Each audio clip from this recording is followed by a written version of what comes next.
tal? Bienvenidos, les saluda Claudia Palacios. Hoy vamos a hablar del ELN, de la instalación de los diálogos. Al momento de grabar este programa, que son aproximadamente las 10:30, 11 de la mañana, pues no conocemos si se va a instalar esa mesa a las 5 de la tarde o no, porque seguimos pendientes de la liberación de Odín Sánchez, el requisito que ha puesto el presidente Santos para que esta instalación se pueda dar. Pero vamos a hablar de todas maneras de lo que el país puede esperar de esta negociación que, si se instala hoy, empezaría formalmente el 3 de noviembre en Quito. Para hablar de este tema nos acompaña el concejal de Bogotá, Antonio Sanguino, presidente vocero del Partido Verde, quien además fue militante del ELN durante 12 años, así que conoce muy bien a esa guerrilla y a protagonistas de esta negociación que se inicia. Bienvenido, concejal.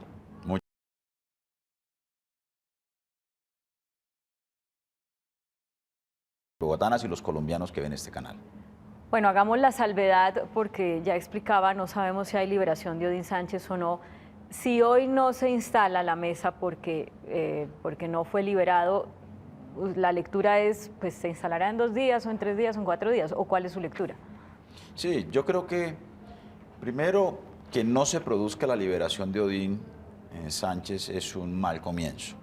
Es un mal comienzo porque se había pactado miembros del ELN que jugarían un papel de voceros en este proceso de negociación. Pero a mí me parece que hay que llenarse de mucha paciencia en esta negociación.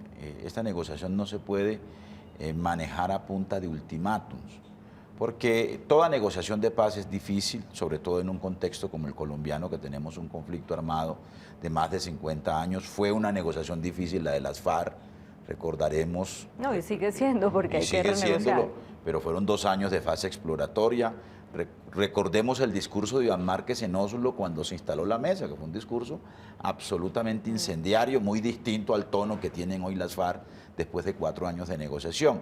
Pero si fue con las FARC difícil esa negociación, con el ELN es mucho más compleja, porque el ELN, sabemos, es una organización mucho más rígida desde el punto de vista ideológico, es una organización más federada en su dinámica de organización interna, y es una organización a la que el gobierno, los gobiernos, incluso anteriores y le han dado un tratamiento de segunda en los escenarios de negociación. Siempre la negociación principal es con las FARC, ¿no? Y con el ELN, digamos, es una negociación considerada accesoria. Claro, porque son menos en cantidad sí. Y porque han tenido menos, si bien han hecho terrorismo también y han volado el oleoducto no sé cuántas veces, pues el impacto en las víctimas ha sido proporcionalmente menor. Sí.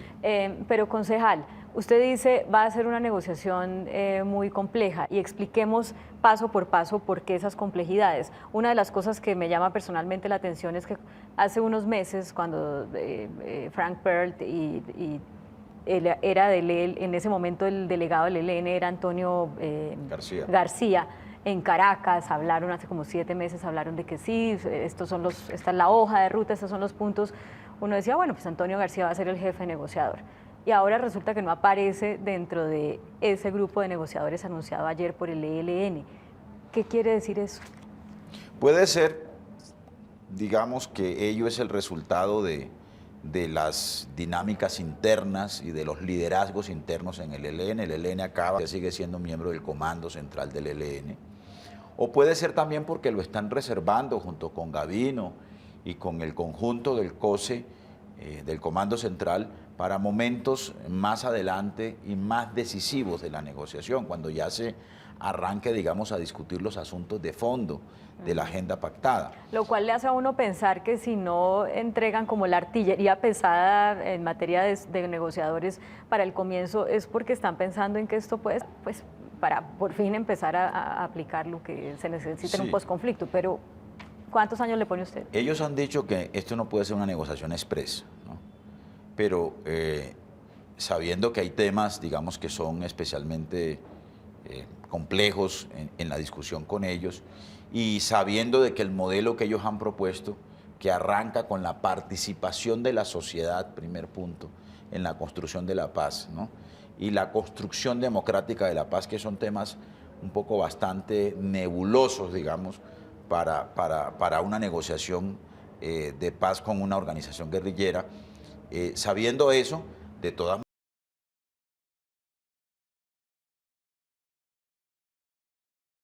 poner el reloj de Uribe, porque Uribe es el que quiere dilatar hasta la contienda presidencial del 2018 este proceso de negociación. Pero además hay una cosa adicional, es que ya hay un camino andado con las FARC, que el ELN y el gobierno deben inventariar una vez se instale la negociación. Hay temas que no se pueden negociar dos veces, porque ya están negociados. No en el plebiscito fallido sobre el proceso con las FARC. Negocian, presentan sus propuestas para que sean renegociadas con las FARC. Debería haber uno del ELN ahí metido también, porque es que finalmente están hablando de que de justicia transicional como punto principal, de víctimas, o sea, de los puntos más álgidos sobre los que también van a tener que hablar con el ELN. ¿Cómo plantearía usted que debería ser pues eso? Es que, digamos, ya hay unas realidades que no se pueden modificar, que no es conveniente modificar, y es que hay una mesa con la FARC y hay una mesa con el ELN, ¿no? Así ha sido la paz en Colombia.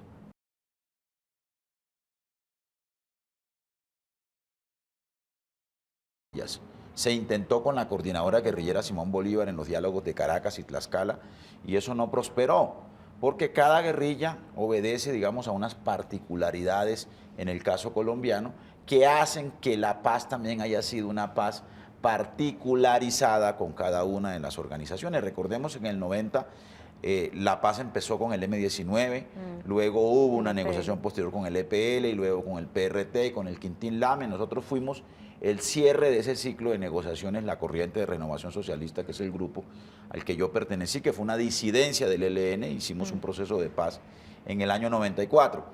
Y así ha sido seguidamente, digamos, con los paramilitares fue una negociación sin que hubiese negociación con la guerrilla, los diálogos del Caguán fue un proceso solo con las FARC, con el ELN se habilitó un proceso simultáneo y paralelo. Así ha sido y así va a ser. Claro, entonces no es aconsejable revolver esos dos procesos. A mí me parece que lo que sí debe hacer la mesa de Quito es chulear las cosas que son necesarias. Se sabe que había ido a Cuba y que estaba ahí. Y aquí en este caso el Comando Central del ELN, por supuesto que está allí, ¿no?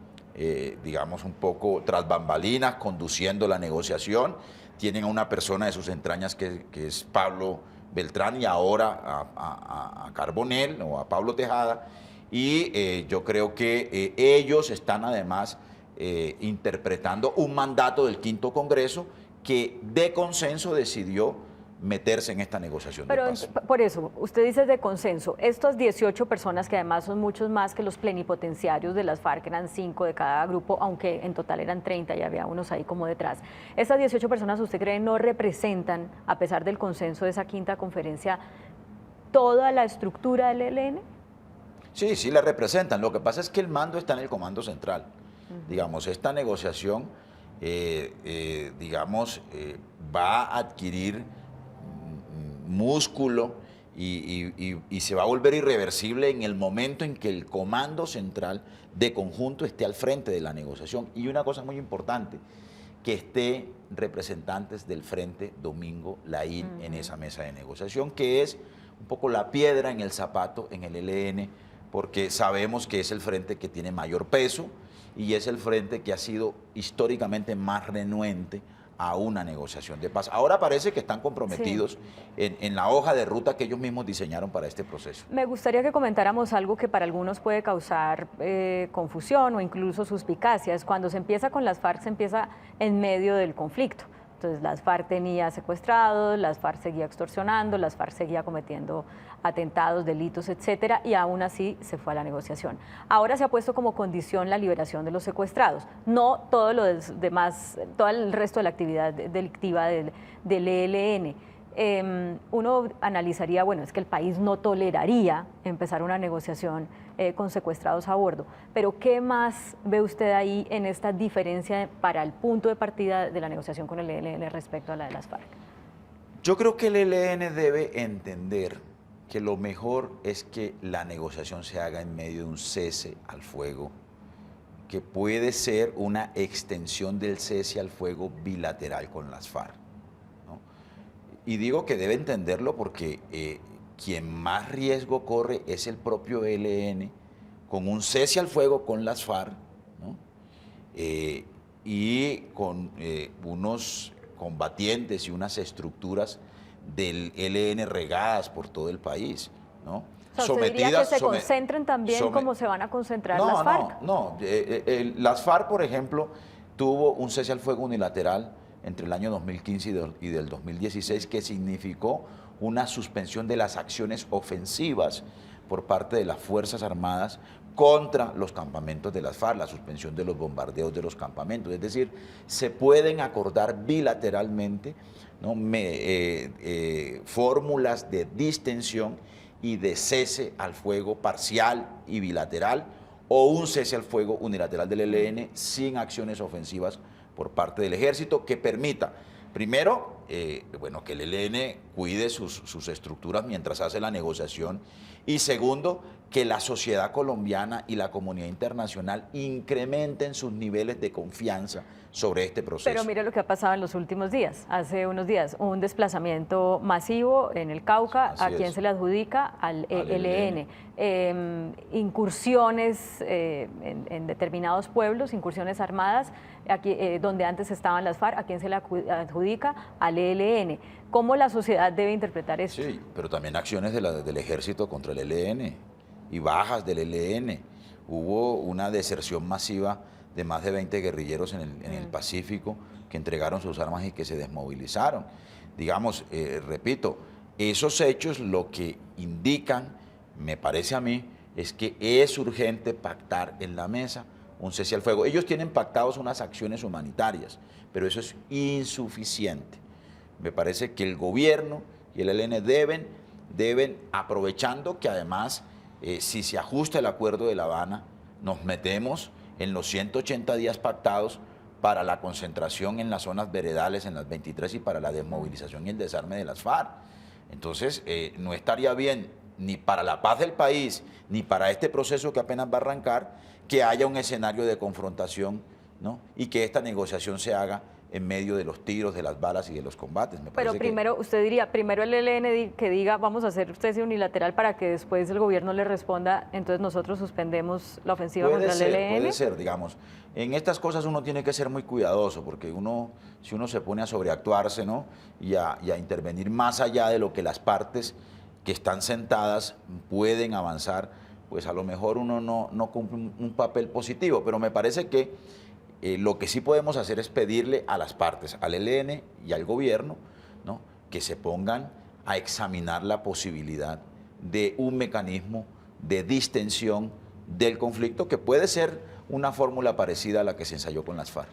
No es claro en este momento cómo están los niveles de reclutamiento de personas para el ELN, pero le traigo ese tema a colación porque quiero cerrar ya con su historia personal. Usted militó en el ELN, como hemos dicho, 12 años, se sale con la corriente de Renovación Socialista, hace una negociación de paz. ¿Por qué se desencanta del ELN y qué le diría a quienes en este momento de pronto o recientemente han entrado a las filas? Bueno, yo hice parte de una generación rebelde, una generación que quiso cambiar el mundo, digamos, muy influenciada por íconos tan fuertes como el Che Guevara, como el propio Camilo Torres Restrepo, el cura guerrillero, que es el mito, que representa uno de los mitos fundacionales del ELN. Yo era un muchacho de ciudad, vivía en una ciudad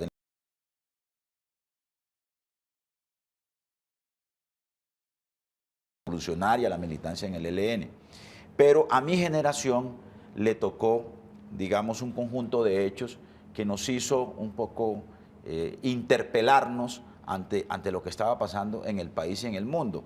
En el año 1989 yo tenía 23 años cuando se cayó el muro de Berlín y cuando se derrumbó el mundo socialista. Y eso significó para nosotros, digamos, un cuestionamiento muy grande de qué tipo de socialismo era el que existía y por el cual nosotros estábamos luchando en Colombia. Pero además, todo el fenómeno de la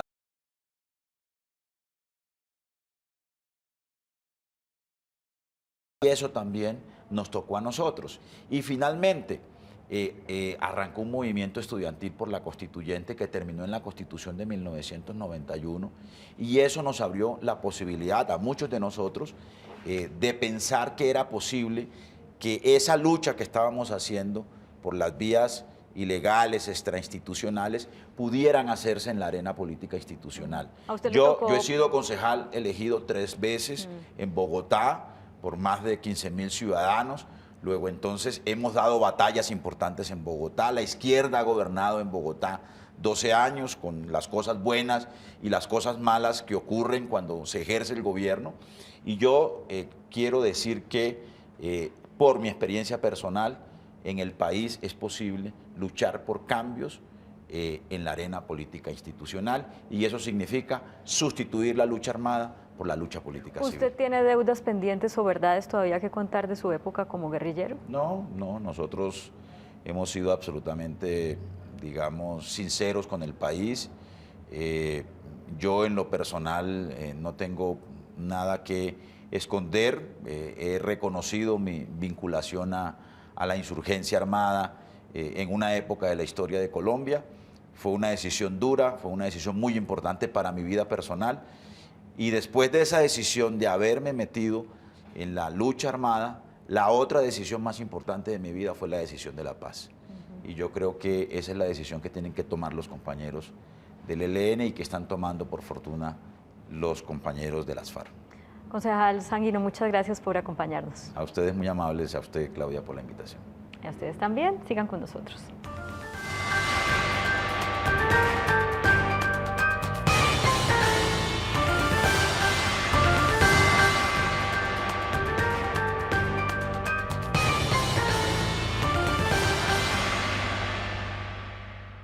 En los colegios públicos de Bogotá existen héroes anónimos, apasionados y felices con la idea